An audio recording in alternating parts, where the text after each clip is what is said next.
condemned by the I US. am saying that the military operation that was conducted on that day was targeted as terrorists, and we hit them. You have a history of not hitting terrorists and hitting civilians. You know that, right?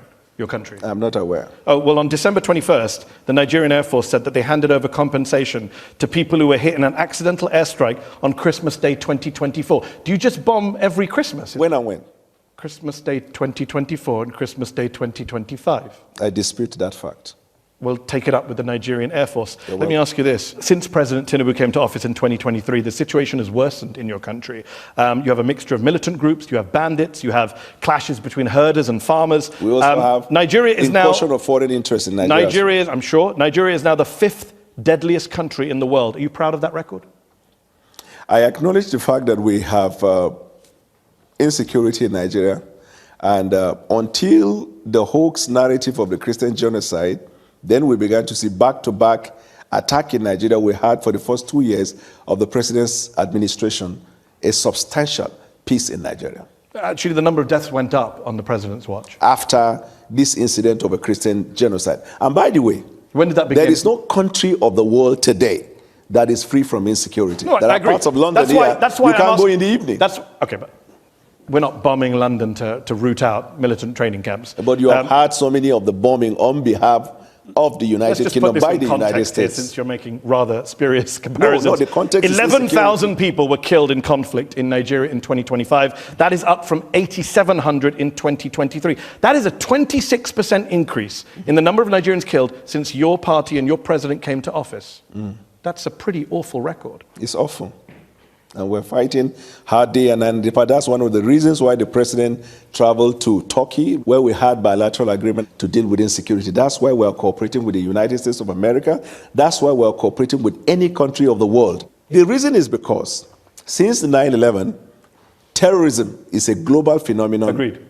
And so every country is involved in it. But it's getting worse in Nigeria, that's the problem. I can't say it is getting worse. You just agreed with me when I gave you the numbers. No, I 8,700 killed in 2023, Right. 11,000 killed in 2025. That's getting worse.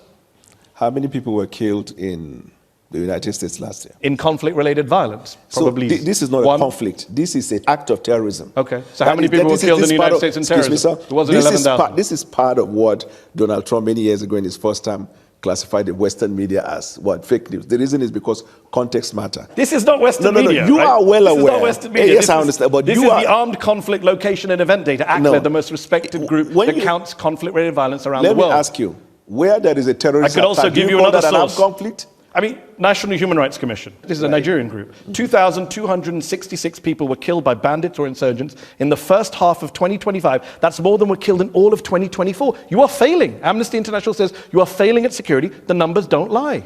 It's unfortunate, and as a government, and it's getting worse. We're working day and night and it's to getting deal with worse. That situation. I don't agree to the fact that it's getting worse. How can it not get worse if more people die in 1 year than the previous year? Context matters. What's the context? The context is not getting worse. What? Yes.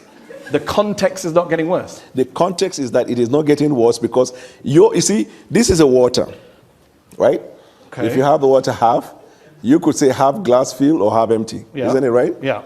So the Western media always see Nigeria, Africa, and some of the activities in Africa as half empty. Excuse me.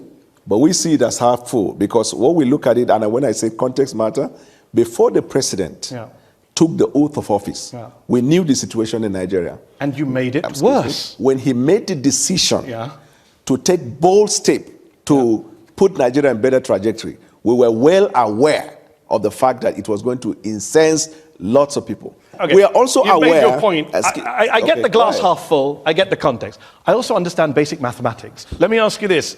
President Tinubu only declared a national emergency in November of 2025, brought in a raft of policy changes after Trump declared your country to be a country of particular concern for failing to deal with the threat of Christians. Does your government only spring into action when it is internationally shamed into doing so? Unfortunately for you, 6 months before that, we arrested the leaders of La Kurawa and Boko Haram. Some months before that, we killed a certain number of terrorists that the U.S. government, State Department, commended Nigeria. The U.S. Embassy celebrated the fact of the exploit of Nigeria before Donald Trump said that. But again, he shamed you and you declared a national emergency. You didn't do it before, Hisham. We declared the national emergency 6 months before Donald Trump's statement. No, that's not true. The president it was in November of 2025. No.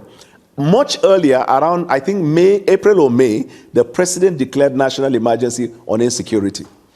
But the actual national emergency was in